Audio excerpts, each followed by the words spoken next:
To begin, I'd like to introduce Commissioner Thomas Gleason and Captain William McGinnis from Westchester County's Department of Public Safety. I believe, Commissioner Gleason, you're going to open us up with a few words. Thank you so much for joining us. We really appreciate your participation today. I'd also just very quickly like to highlight we are joined by Co-Chair Leroy Frazier, who is in attendance today. So thank you so much for joining us, Leroy. Always a pleasure to have you. Commissioner Gleason, thank you so much. You're welcome, Copper, and thank you everyone who's joining here today. The topic of civil service as it applies to police officer hiring and promotions can be a little confusing, and I'm sure it's been a big topic of conversation amongst the qualifications and recruitment working group of the county task force. They pose the rules, civil service rules and laws pose a lot of challenges for us in law enforcement, from hiring to promotion, and they often impact or limit our ability to get to the candidates that we would like to get to for hiring and or promotion. So, but like I said, these laws can be very confusing. I'm very glad that we have some smart, experienced people like Deputy Commissioner May and her team on this call to answer whatever questions that they can and to provide, a better overview, much better overview than I ever could. So I thank Helen. Thank you for being on the call and for always being a resource that I can go to if I have a question. So that being said, again, thank you, and look forward to the presentation. Okay, well, you're welcome. I am joined today by Cara Merrill. She's our Director of Administration that handles a lot of recruitment and other what we would call traditional HR functions in the department. And also Frank Herenthalil, who is our Assistant Commissioner over the exams unit. He's been in the exams unit for more than 20 years. So he has, I think, has probably heard and seen it all as it relates to the recruitment and hiring of police officers for Westchester. Copper, if you want to advance to the first slide. So today we're going to talk about the civil service police officer recruitment. Back up just one slide, Copper. That's the second slide, I think. There we go, general information. So as most of you know, the County of Westchester's Department of Human Resources, we administer all the exams for Westchester County, not just for the county government workers, but also for the local municipalities. And in total, some of you may not know that equates to about 30,000 plus local government employees countywide. As it relates to the police officers, the entry-level police officers, that's about 1,200 plus police officers just in Westchester County. For Westchester County, the Department of Public Safety is just over 200 entry-level police officers. And then our municipalities, which is about 36 local agencies, they employ about 1,000 additional entry-level police officers. And I say entry level in that these numbers do not include your sergeants or your captains or your lieutenants.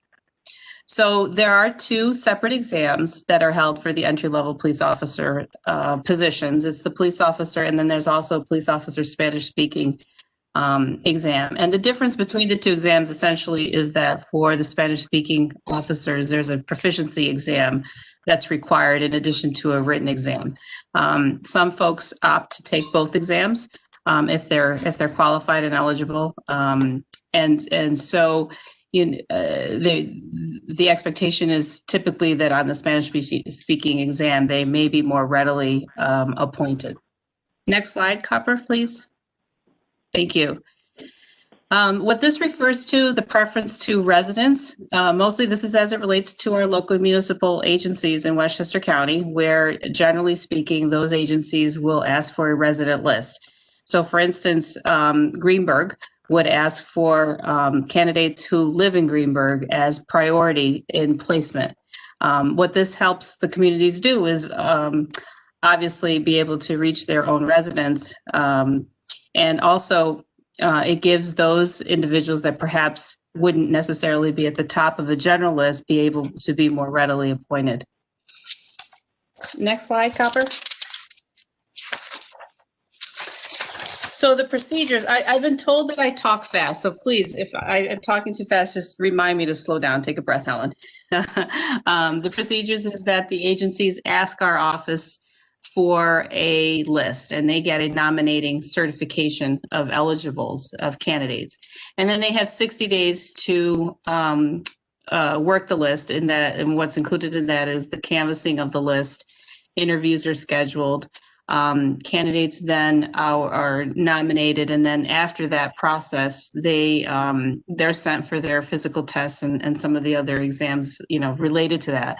But what's important in the process of the selection is that civil service law requires us and requires our agencies to pick from the top 3 individuals on the list, and those are for the top 3 individuals that are willing to accept the appointment. In some instances, however rare it may be, some candidates may decline for whatever reason. So if they decline, and then so that the next individual on the list would be eligible. It's not necessarily a score, and so we have to be a little bit careful, because sometimes what happens is we could have 100 people score 100 on the list, and then everybody would be eligible for appointment amongst the 100. And just for a little bit of background, we typically get about 3,000 candidates to take the exam for the police officers for Westchester County. And from that, the list is usually a good, healthy 2,500, 2,600 name list. And that list is generally good for up to 4 years. Okay, next slide, please. So just going back to, once the agencies have made the selection as to who they want to offer the job to, it's a conditional offer of employment. No one can be sent for a drug screen or a medical evaluation without a conditional offer. And those are ADA guidelines, that we are not able to send folks for their medical or their psychological exams in advance of an offer. First, you extend the offer, and then you're able to send them for further exams. At that point, once the candidates have passed all those relevant pieces, then the materials are sent back to our office. And that's when we do a lot of the auditing, and to make sure that the process was consistent with civil service law. We make sure that the residents are truly residents of those agencies. We make sure that we have all the required documentation in order to make an official appointment. Next slide, Hopper. So I gave you a very brief overview of how we get it done. And Commissioner Gleason and Captain McGinnis are probably saying, wow, she made that sound really easy. So it is a long process. That's why agencies are given 60 days to get through the process. Some of the biggest challenges that we've heard over the years, and this is not unique to police officers, it really is the civil service law that has imposed the rule of 3, in that we have to make appointments amongst the top 3 individuals that scored the highest on the list. And that absolutely poses a big challenge for our agencies, because many of us, if we're parents, if we were students, we all recognize that, standardized testing and testing in general does not necessarily define whether or not these individuals can be successful in their roles. And yet civil service law requires us to go and score order. So that is definitely a challenge that we have heard and continue to hear. The other challenge is that the $100 exam fee. Half of all in Westchester, half of that revenue goes to the State Civil Service Commission. And the rest of the fees are used to fund school facilities, monitors. With 3,000 candidates taking this exam, it gets expensive to hold these exams. And the exam fee is set by our Board of Legislators. I don't recall, I think it was several years ago that the fee was raised to the $100 to cover a lot of our expenses. The other challenge is exam preparation. We hear this a lot. People say, Helen, isn't there someplace where I can go and learn how to take a civil service exam? Doesn't the office offer training? Our office can't offer civil service training, and some of the testing materials that's out there is the police officer exam. So the resources on how to take a civil service exam and certainly how to prepare for the police exam is limiting. Next slide, Copper, please.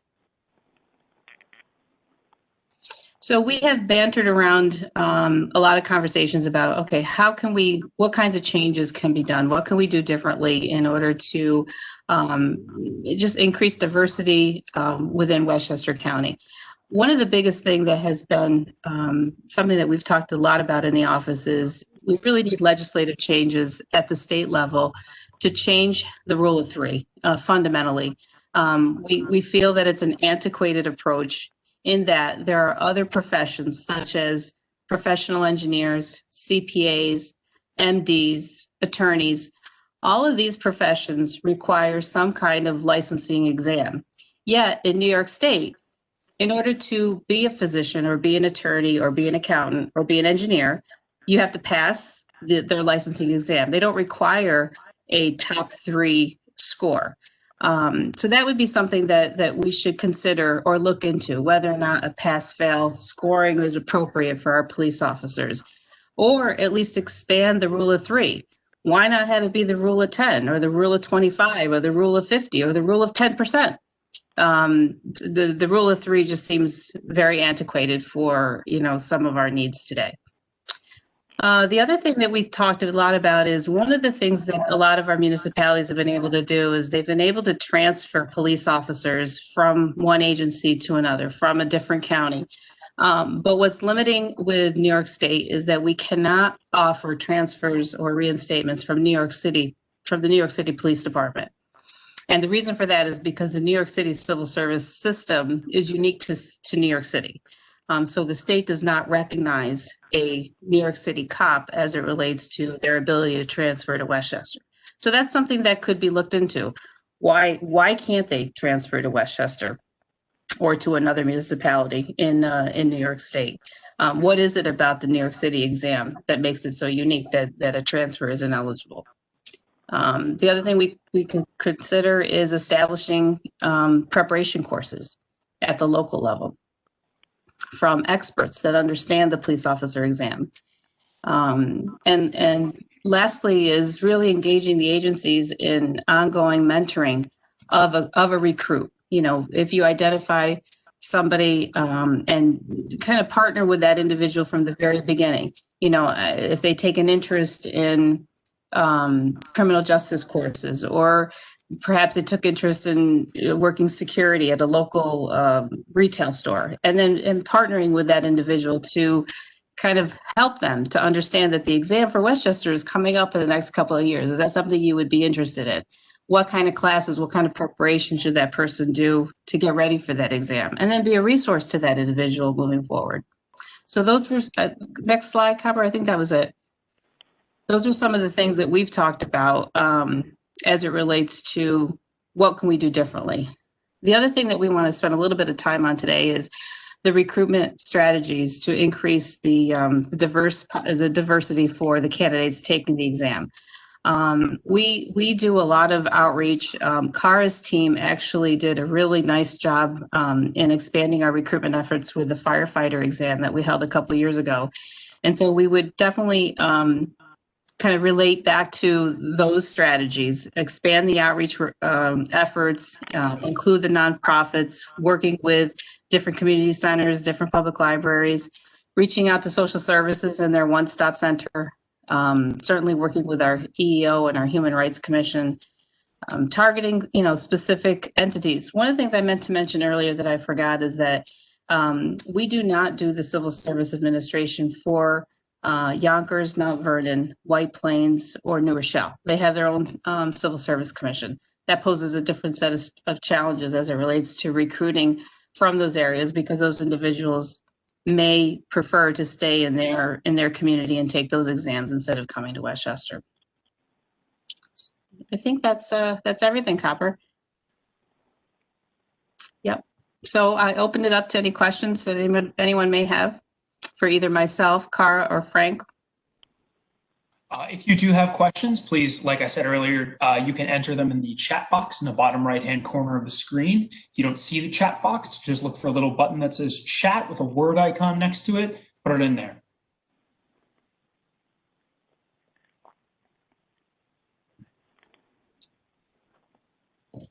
Was I talking too fast? Ms. Sharon Torres did ask us to go back one slide, so I went back. Sure.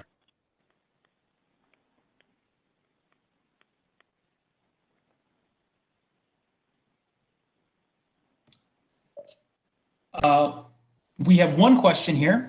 Mr. Michael Montaleone wants to know if is asking if we can explain the rule of three. Frank, you want to take a stab at it?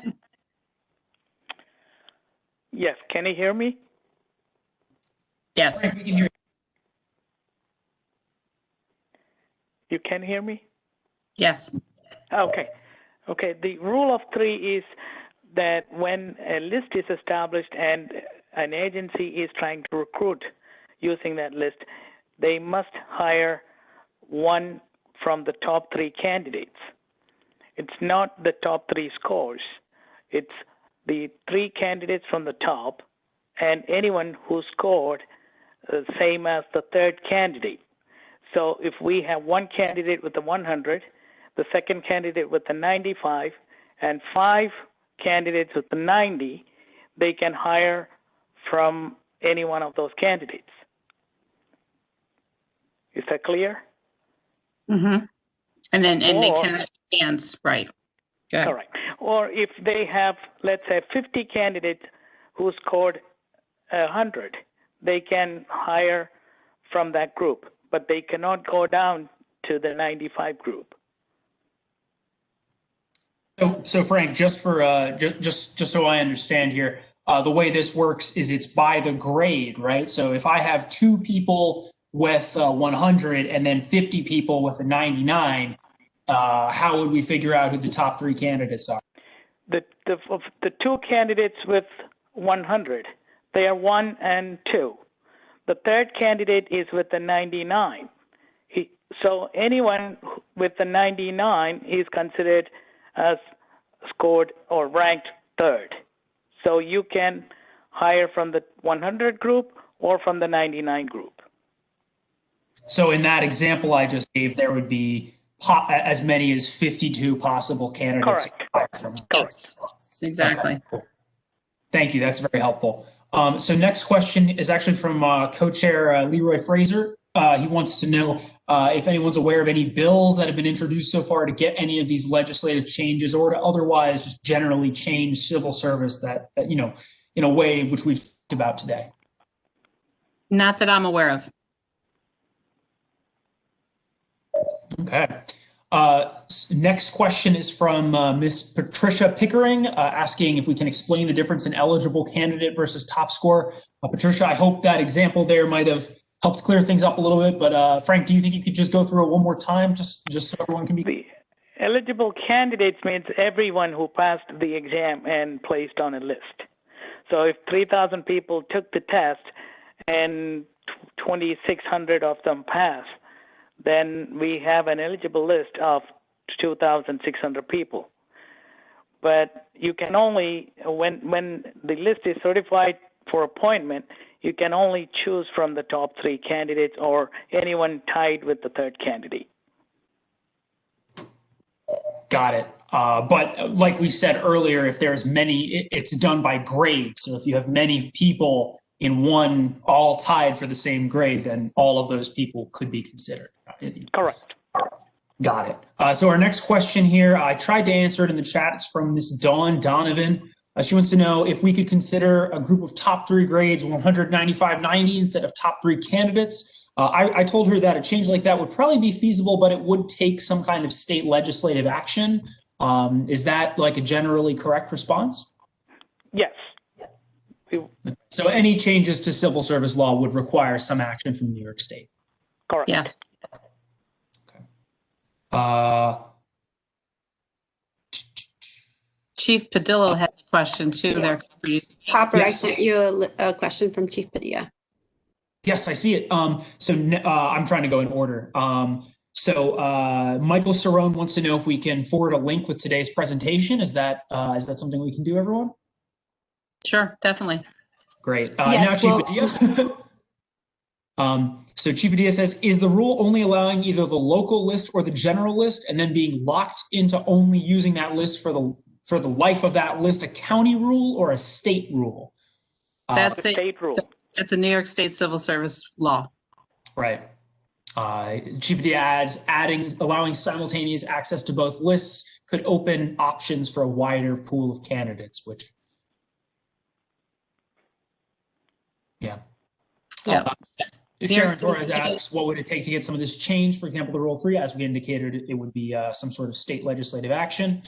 And then she wanted to ask, does every municipality follow the rules for Westchester if they pull from the same test?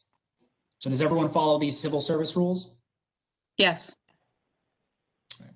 And even obviously the cities that I mentioned that we do not administer civil service for, but they have their own civil service commission. They're bound by the same rule, by the same civil service law as we are. Okay. Next, Jamie Jensen wants to know if the civil service exam is different from the police exam. I believe we said that it was a little earlier in the presentation, but could we maybe talk a little bit more about, substantively how they're different? Go ahead, Helen. No, you go ahead, Frank. Well, every exam is different. They are all called civil service exams, but for registration clerk, we have an exam. For accountant, we have another exam.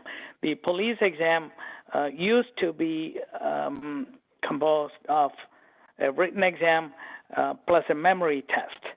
So in the past, at least, they used to have a memory booklet where candidates would study the memory booklet for 10 minutes. It's a booklet with a number of pictures in it, and then they would answer 15 or 20 questions in the test booklet based on the memory test. Then they have any number of situational questions, and I believe in total they answer 60 questions. However, the state recently developed a new exam for a police officer. We haven't given that exam yet. We were scheduled to give that exam in September, but that got postponed due to COVID. So we really don't know what the new exam is going to be like, but it's different than other general clerical exams. Thanks a lot, Frank. So next question is from Barbara Halecki. Barbara says, given that no civil service change requests are active, how would we go about getting them submitted? Again, it's state action. So, the state Senate and state assembly would need to propose, consider, and then pass some piece of legislation. And then it would either need to become law or be signed by the governor within an appropriate period of time. So we'll go on. I believe that's just generally correct. Please stop me if that's incorrect. No, that's correct. I mean, the other thing I would advise is, whatever legislative amendments we may consider, I think it's important for us to, include the chiefs of the municipalities and, engage in that discussion. Because, what I think could be helpful may not necessarily work for, what our needs are throughout Westchester. I mean, Commissioner Gleason could probably speak a little bit closer to that, but these are just some of the things that we hear from our customers as barriers to recruitment. Next, Co-Chair Fraser states he notes that we're kind of noting that the 1 in 3 rule is maybe a bit antiquated and not appropriate for this time. He asks, do we know if that opinion is generally shared by New York City and other jurisdictions throughout the state? Commissioner Gleason, what do you think? So, yeah, I was just looking for the unmute button. Oh, okay. I can tell you that as someone that sits on the New York State Sheriff's Association, as well as the New York State Chiefs of Police Association, I can tell you that this is something that is commonly talked about in both groups statewide, and it's a concern amongst the chiefs and sheriffs from around the state. And I would venture to say if we could poll them all, the overwhelming majority would be in favor of some changes to the 1 and 3 rule. Great. Next question is from Sharon Torres. She asks if we're aware of any changes that are being planned considering Governor Cuomo's recent orders in, for police reform and reinvention across the state. So has the state put forward, and since the state is responsible for changing these guidelines that we're talking about, has the state done anything after asking municipalities, which don't have control over this, to consider how to amend and upgrade their police departments? No, not that I'm aware of. And usually the State Civil Service Commission would reach out to agencies, local agencies, to conduct a survey or ask our opinion or consider our thoughts on, any changes that they may be considering. And not that I'm aware of. Frank, you haven't gotten anything, right? No, we haven't heard anything. Yeah. Next question is from Nancy Kabulian. She says, it's my understanding that once you pick a list, you have to use that list for 4 years. She asks, why can't we hire from list to list whenever looking to hire? Is it just because it's the rule? Is there anything else we're aware of? And so under civil service law, the agency, meaning Westchester County, has the ability to certify a list from a minimum of 1 year up to a maximum of 4 years. So because, in particular, as it relates to the police officer lists, because they're so expansive and because we have several thousand people giving us $100 checks, we hold this exam every 4 years, both from a practicality perspective and also a customer service perspective, in that these folks have legitimately taken this exam and would like to try to get hired over the span of the 4 years. I hope that answered the question. Just for a little bit of clarity here, if let's say we have 3,000 candidates for an exam, and let's say in this example I'm a police chief and I'm looking to hire candidates, and there's the Spanish list, and then there's this primary list of 3,000 candidates. If I sign on to that list of 3,000 candidates, am I locked into only hiring from that list for the life of that list, or is the time frame shorter? What does that look like? And more importantly, would I be able to hire from the Spanish list under any circumstances? So any local could hire from either I'm going to call it the English-speaking list or the Spanish-speaking list, and they're not locked into one or the other. They just have to request it of our office, and we would send you a certified list of both. What this notion of being locked into a list may be referring to is that if an agency asks for a resident list, then they are locked into using that resident list until the resident list is exhausted before they can leapfrog to the general list.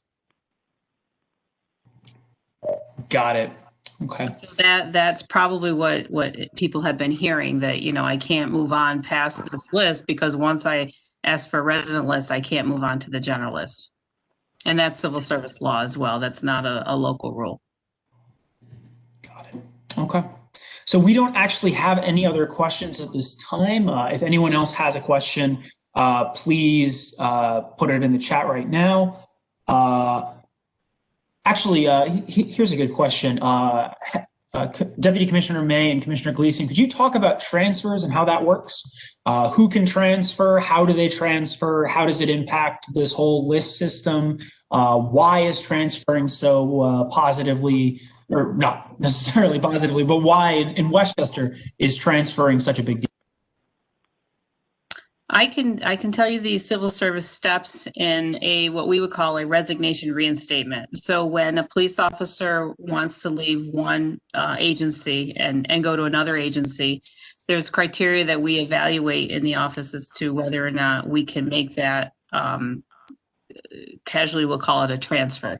And a lot of that depends on the exam that they took at the time that they were originally appointed. We do get some transfers from Putnam County, Orange County, Rockland County. We have to be careful though, because we evaluate the exam that they took, whether or not they were subject to a psychological exam at the time of the exam. There's definitely criteria that we look for to make sure that it's legal under civil service law.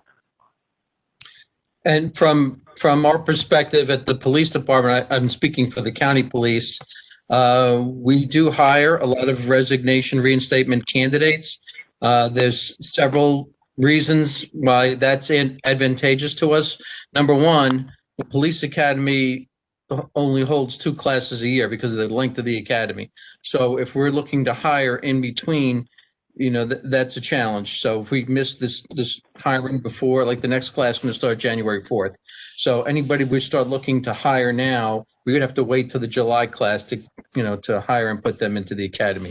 So if we have openings and vacancies in between, the easiest, you know, easier way for us to do that is via a resignation reinstatement. Also, you know, we get a lot of, I get a lot of resumes from officers that are looking to do that or that want to come and work for the county. So, you know, we generally have, you know, quite a file of resumes that are probably sitting in Captain McGinnis's office as we speak that we will look at and try to identify people we think would be good candidates for our department. We just hired a number of them. Actually, on Monday, we swore in 8 resignation reinstatement candidates. The other thing is now we don't have to go through the expense of sending them to the academy for the training. They already have that. You know, they'll get some in-service training with us and familiarization, but we can also get them trained and out on the street much faster than a new recruit who has to go through 6 months of the academy and all the field training that happens after that. So there are, and obviously it's a way for us to look to increase our diversity, because when we're hiring, when we already went through the challenges with hiring off the civil service list and the 1 in 3 rule, and we don't know the breakdown, you know, of the ethnicity of those people until we bring people in for interviews. So by hiring some resignation reinstatements, it gives us an opportunity to more, you know, directly impact our minority officer pool.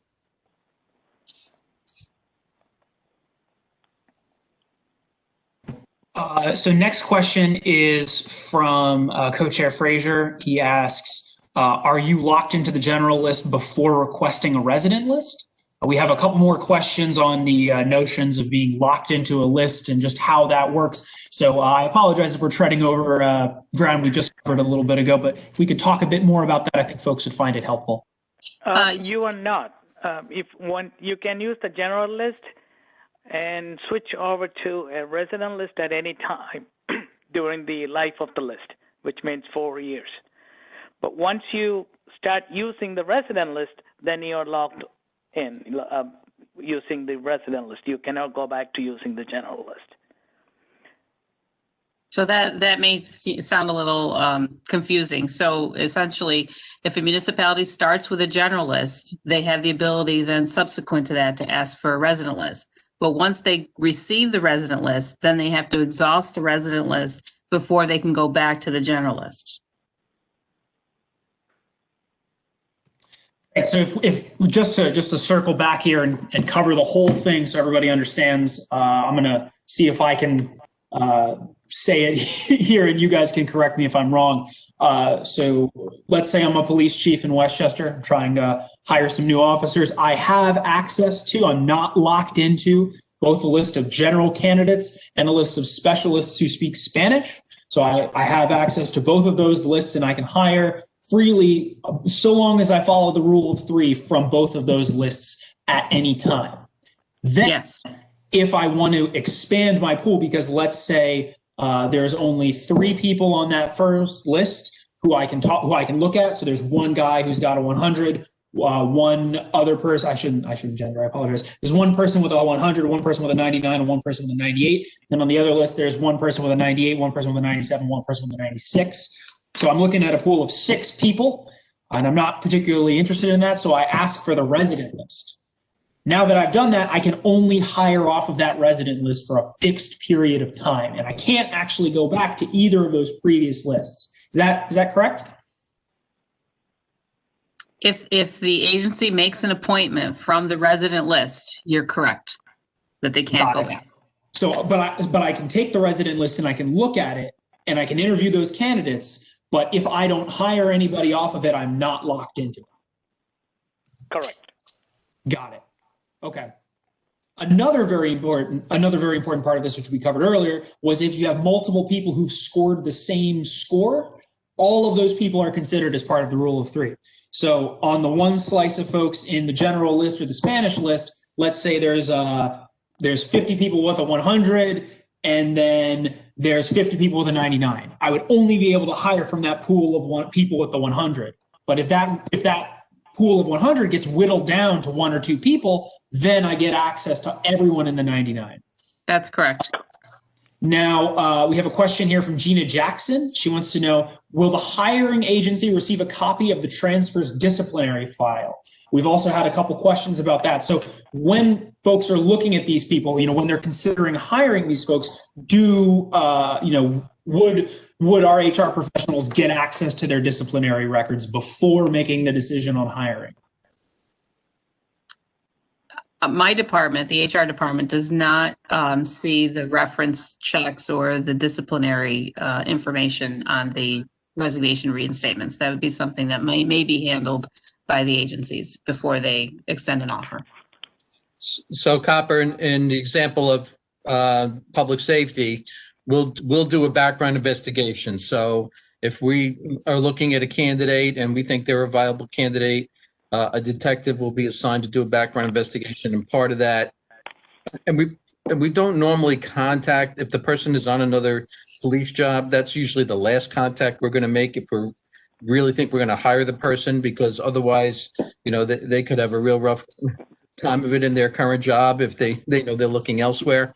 But certainly when that time comes, we will contact their department and request all that information. Now, some departments may provide it, some may not, but that's all part of the background investigation process. And it's up to our investigator when he's doing those things and reaching out and then interviewing the candidate to find out as much as he can about that candidate's history on and off the job. Got it. And would you characterize it as being particularly difficult or exhaustive to gather that information, Commissioner? Well, the backgrounds that we do are very, very thorough. So I can't speak for every department. I would hope that they all do them as thoroughly as we do. And I think for the most part, they probably do. But it is, quite an effort doing a thorough background investigation. Got it. All right. Another question here from Ms. Kathy Kaufman. They want to know, can agencies specify a rank they'd like to hire? My understanding is the system with the list we've all been talking about, because it's a question of somebody testing. These are officers who would come in as the lowest rank, right? These would be people who'd be joining the force in an introductory capacity. Is that correct? Yes. So would we, in order to get somebody of a higher rank, would the best way to do that be transfers? And is that the only way to get additional officers of a higher rank? No, we test at the higher ranks as well. Is that the question? I may have misunderstood the question. So we do hold exams for sergeants, lieutenants, and captains as well. Got it. And the same system applies throughout? Yes. Yeah. I mean, the fundamental difference, though, is that those exams are held on a promotional basis only. So we do not have open competitive exams for the higher ranking positions, because we will probably 100% of the time have a promotional field in those agencies, and offering the exam externally, those individuals would never get appointed because we'd never be able to get through the promotional list. So what does it mean if a list is held promotionally? Does that mean that somebody, it's only presented to people when they are, advancing a rank, and how does that happen? The individuals that hold status in a position that's within the promotional field. So for instance, you would have to hold the position of police officer in order to be eligible for a sergeant exam. Okay. And what precludes us from doing a resignation reinstatement for the higher ranking positions is that the Westchester County local rule says the only time that you can entertain a resignation reinstatement from agency to agency is absent a promotional list. And in this case of a sergeant or a lieutenant or a captain, we would have a promotional list, which would bar us from entertaining an external candidate. So that means that at least for Westchester County's public safety, they need to prioritize promoting their own officers to these higher ranks before hiring somebody from outside. Is that correct? And not just for Westchester County, but for our local municipalities as well. Right. So that's the Westchester County rule that our HR department with you implements. Got it. Okay. So at this time, I don't see any more questions. We spoke about Ms. Gina Jackson's question of the question of disciplinary file, in that it's somewhat of a discretionary nature, where it's often up to the department to conduct an investigation. And Commissioner Gleason spoke about the exhaustive investigations which Westchester County's public safety typically conduct. If anybody else has any other questions at this time, please don't hesitate to put them in the chat. In order to access the chat again, it's bottom right-hand corner, little speech bubble. Just go in there and you can type your question in, and I'll bring it up. Copper, the only other thing I wanted to mention is that the next police officer exam is scheduled for May 15th, right, Frank? Yes, May 15th. May 15th, right now. So we're still trying to figure out how we're going to hold it and what schools will let us in, but that's the plan, is May 15th. Got it. And that's just a couple months almost to the day. Right. True. All right.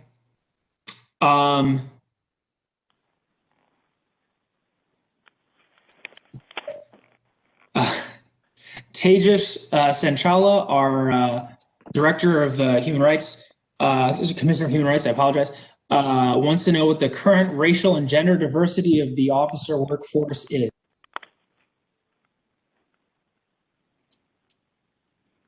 A percentage, or? He didn't specify. He just asked for the current diversity of the officer work. Approximately. Not a percentage, approximately. Yeah, I don't have that information. I'm not sure. I mean, I don't have it here today right now, but I mean, that's definitely information that we can gather. Yeah, we can have a conversation we can have a conversation at a different time, Pages.